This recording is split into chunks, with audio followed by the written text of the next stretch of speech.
మీరు ఏ కోరికతోనైనా చెయ్యవచ్చు. ఆయన పరబ్రహ్మస్వరూపుడై అనుగ్రహించేస్తాడు. ఎందుకంటే అలా యోగమునందు నిలబడగలిగిన ప్రజ్ఞాశాలి కనుక. శ్రీరామాయణంలో ఒక చమత్కారం ఉంది. దాని పేరే రామాయణము. రాముడితో మిగిలిన వ్యక్తులందరూ నడుస్తారు. అసలు రాముడు కనిపించని కాండ ఉండదు సుందరకాండ వినా. సుందరకాండలో రాముడు కనపడకపోయినా రామ కథ 1కి 10 మార్లు చెప్పబడుతుంది. అటువంటి రామచంద్రమూర్తి వలన ఉపకారము కాని ప్రత్యుపకారము కాని పొందనివాడు రామాయణమునందు లేడు.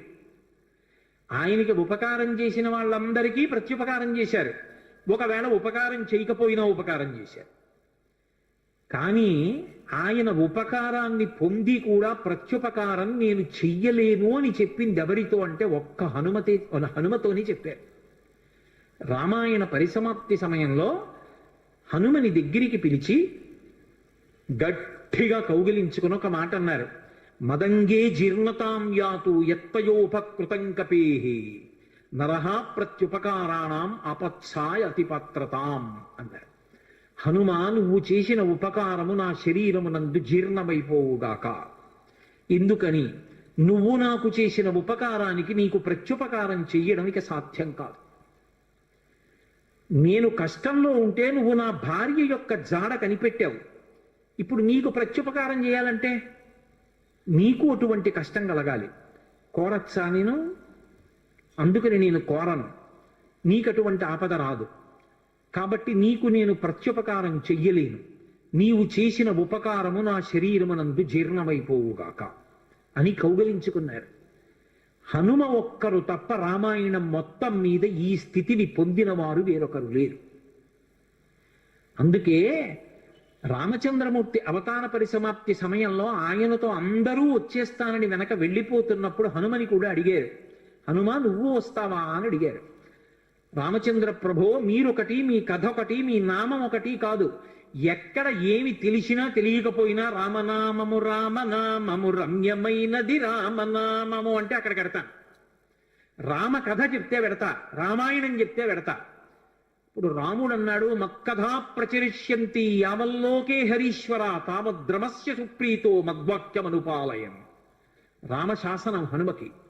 ఎక్కడ రామనామం చెప్పినా, ఎక్కడ రామ కథ చెప్పినా, ఎక్కడ రామాయణం చెప్పినా హనుమా నువ్వు అక్కడికి వెళ్ళి కూర్చుని వింటూ ఉండు. హనుమ సభలోకి వచ్చారు అంటే సభలో ఉన్న వాళ్ళందరికీ మంగళమే. నన్ను నమ్మండి, చచ్చిపోయేవాడు కూడా బతుకుతాడు. హనుమ దర్శనం అంత గొప్పది. ఆయన దర్శనం చేస్తే చాలు. నిన్న మీతో చెప్పా, సంధ్యాకాల దర్శనంతో సమానం. ఉపద్రవాలు కూడా తొలగిపోతాయి. అంత శక్తివంతం హనుమద్ దర్శనం అంటే. అటువంటి హనుమ సభలోకి ప్రవేశిస్తారు. ప్రవేశించి అనుగ్రహిస్తారు. ఎందుకని అంటే పైన రామశాసనం ఉంది. ఇదే మహానుభావుడు తులసీదాస్ గారి జీవితంలో జరిగింది. తులసీదాస్ గారు ప్రతిరోజు గంగానదిలో స్నానం చేసి చెంబుతో కాసిన నీళ్లు తీసుకొచ్చి రావి చెట్టు మొదట్లో పోసి రావి చెట్టు కింద కూర్చుని తపస్సు చేస్తుండేవారు. ఆ రావి చెట్టు మొదట్లో గంగ నీళ్లు పోస్తుంటే గంగాజలం తగిలిందో ఏమో ఒక బ్రహ్మరాక్షసుడు పైనుంచి కిందకి దిగాడు. బ్రహ్మరాక్షసుడంటే ఎవరు అనుకుంటారేమో, వేదం చదువుకుని కూడా దొంగతనాలు లాంటివి చేసి బ్రతికిన వాళ్ళు బ్రహ్మరాక్షసులు అవుతారు. పతంజలి చరిత్రలో చెప్తారు. కాబట్టి అటువంటి బ్రహ్మరాక్షసుడు క్రిందకి దిగి అన్నాడు, నువ్వు నాకు మహోపకారం చేశావు. ఎప్పటి నుంచో ఈ చెట్టు మీద పడున్నాను. నువ్వు గంగాజలాన్ని తెచ్చి ఈ చెట్టు మొదట్లో పోసినప్పుడు గంగాజల స్పర్శ చేత నా పాపం శమించింది. నేను సాధారణ రూపాన్ని పొందాను. నీకు నేను ప్రత్యుపకారం చెయ్యాలనుకుంటున్నాను. నీవు రామదర్శనం కోసం పరితపిస్తున్నావు. నీకు రామదర్శనం కావాలి అంటే చేయించగలిగిన వారు హనుమ ఒక్కరే. హనుమ రోజు వస్తుంటారు. ఎక్కడికొస్తారో తెలుసా? ఎక్కడెక్కడ రామనామం జరుగుతుందో, ఎక్కడెక్కడ రామనామం ప్రస్తావనకు వస్తుందో, ఎక్కడెక్కడ రామ కథ చెప్పబడుతుందో అక్కడ ఉంటారు.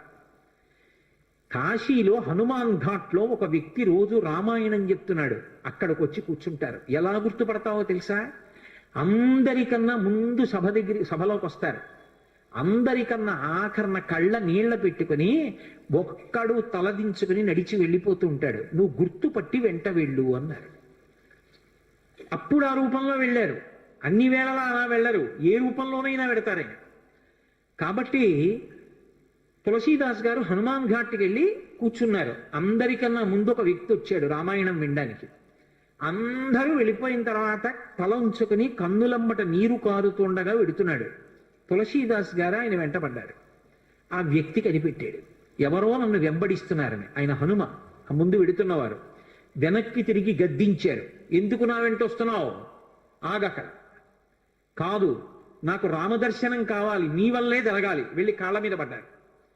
కాళ్ళ మీద పడితే ఆయన ఒక స్థలాన్ని చెప్పారు, అక్కడ కూర్చుని నువ్వు జపం చెయ్యి, తపస్సు చెయ్యి, నీకు రామదర్శనం అవుతుందన్నారు. తులసీదాస్ గారు కూర్చుని తపస్సు చేస్తున్నారు. తపస్సు చేస్తుంటే రామలక్ష్మణులు ఇద్దరూ రాజకుమారుల రూపంలో గుర్రాల మీద వచ్చారు. వచ్చి గుర్రాలు దిగి అరుగు మీద సేద తీరారు.